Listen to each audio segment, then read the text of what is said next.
Ladies and gentlemen, imagine this scenario with me. You've been in pursuit of a woman for weeks, maybe even months. You've done everything right, or so you thought. You've sent her thoughtful messages, planned special outings, shown her in every possible way that you're interested. Yet, despite all your efforts, she remains distant, cool, perhaps even indifferent. It's frustrating, isn't it? You start to wonder if you're doing something wrong. You question whether persistence is really the key to winning her over. But today, I want to challenge that notion. Today, I'm going to explain why sometimes the most powerful move you can make is to simply stop chasing her. Yes, stop. Because when you do, something remarkable happens. Let's break this down into the 3 phases that a woman typically goes through when you stop chasing her. Each phase is crucial in understanding the psychological and emotional journey she experiences, and it's within these phases that you can truly shift the dynamics in your favor. Phase 1, Shock and Curiosity. The first phase is shock. Now, why is she shocked? It's because you've disrupted the pattern. Think about it, she's used to seeing your name pop up on her phone, to hearing your voice regularly, to having you around. You've become a part of her daily routine, even if it's just in the background. But when you stop chasing, you break that routine. Suddenly, there's a void where you used to be, and that void creates a shockwave. This shock is not just a momentary jolt, it's a powerful psychological trigger. When someone is used to having something, or someone, readily available, they often take it for granted. They become accustomed to it, and it loses its novelty, its excitement. But the moment that constant presence is removed, it jolts the mind into a state of alertness. The brain begins to search for what's missing, and in this case, what's missing is you. And with that shock comes curiosity. She begins to wonder, why did he stop? Did I do something wrong? Has he moved on? These questions start to swirl in her mind, and with each question, her curiosity grows. This curiosity is not a fleeting thought, it's a persistent itch that she can't quite scratch. It's the beginning of her journey back to you. She might not act on it immediately, but make no mistake, she's thinking about you more than she ever did when you were chasing her. Curiosity is one of the most powerful tools in the realm of attraction. It's what keeps us interested, what keeps us coming back for more. And by stepping back, you've inadvertently made yourself a mystery. A mystery that she now feels compelled to solve. But here's the kicker, this is just the beginning. The more you maintain your distance, the more this curiosity will grow. Phase 2, the ego bruise and rejection. As this curiosity festers, it often leads to the second phase, the bruising of her ego. Now, let's be clear, no one likes to feel rejected. It doesn't matter who you are, rejection stings. And when a woman who was used to your attention suddenly finds herself without it, she starts to feel the sting of rejection. She begins to realize that perhaps she wasn't as indispensable to you as she thought. This realization can be jarring. Up until now, she may have assumed that she had you wrapped around her finger. That you would always be there, always available, no matter what. But by stopping the chase, you've communicated something very powerful, you have value, and your attention is not something to be taken lightly.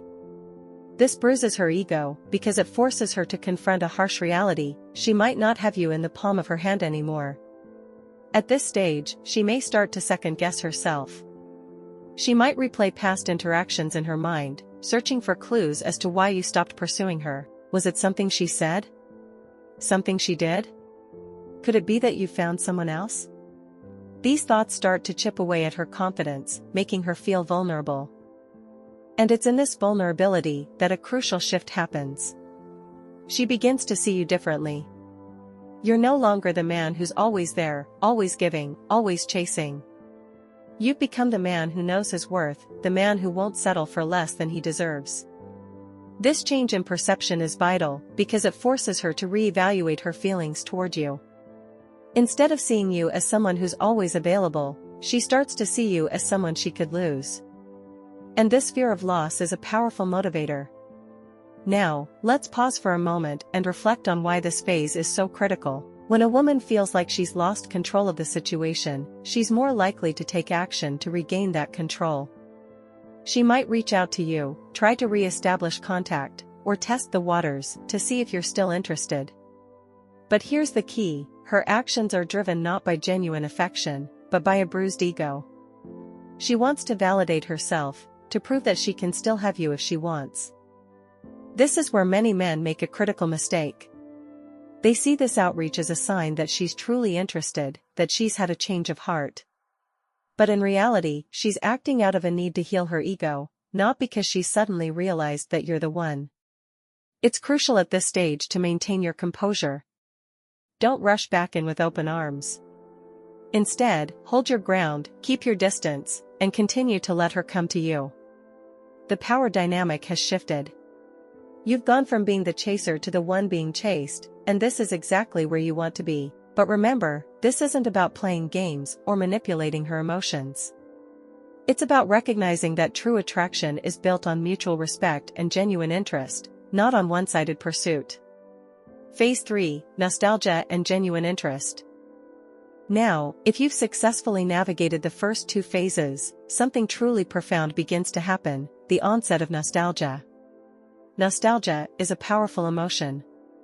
It has the ability to color our memories with a rosy hue, making us long for the past, for the good times, for what once was. At this point, the initial shock has worn off, the ego has started to heal, and what remains are the memories. She starts to think back to the times you spent together, to the moments where there was a genuine connection, the laughs, the inside jokes, the little things you did that made her smile, they all come flooding back. This is when she begins to feel the absence of your presence on a deeper level. It's no longer just about curiosity or ego, it's about missing the person you were to her. She starts to realize that maybe, just maybe, she made a mistake by not appreciating you when she had the chance. This realization can be powerful enough to make her rethink her entire approach to the relationship. Now, I want to be clear about something, nostalgia doesn't always lead to a happy ending. Sometimes, it's just a fleeting feeling, a passing thought. But in other cases, it can rekindle a genuine interest in you. She might start to see you not as the guy who was always chasing her, but as the man she genuinely enjoyed being with. And that's when real attraction can start to grow. However, this is where your patience is tested. It's tempting to reach out when you sense that she's beginning to miss you, to capitalize on that nostalgia. But I urge you to resist that temptation. Give her the space to come to these realizations on her own. Let her be the one to reach out, to express that she's been thinking about you, that she misses what you had. When she does reach out, you'll know that it's coming from a place of genuine interest, not just ego or curiosity. She'll be more open, more receptive, and more willing to explore where things could go between you. This is the sweet spot, the moment where all your patience and self-restraint pay off. And when that moment comes, you have a decision to make. Do you want to rekindle things with her, or have you moved on, realizing that you deserve someone who values you from the start?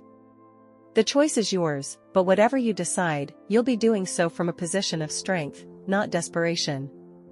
In conclusion, when you stop chasing a woman, she goes through 3 distinct phases: shock and curiosity, a bruised ego and feelings of rejection, and finally, nostalgia and a potential rekindling of genuine interest. Each phase serves a purpose in shifting the dynamic of the relationship, moving you from a position of chasing to one of being pursued. But remember, the key to all of this is patience and self-control. It's about understanding that true attraction cannot be forced or rushed. It's about knowing your worth and refusing to settle for anything less than mutual respect and genuine interest. So, the next time you find yourself in a situation where you're endlessly pursuing someone who isn't reciprocating, take a step back. Allow her to miss you. Allow her to go through these phases on her own, because in the end, the chase ends when she starts to follow. And if you're ready to learn more about how to navigate the complexities of attraction and relationships, make sure to subscribe to this channel. Hit the notification bell so you don't miss out on any future content that will help you master the art of seduction and connection. Remember, you hold the power in your hands. It's time to use it wisely. See you in the next video.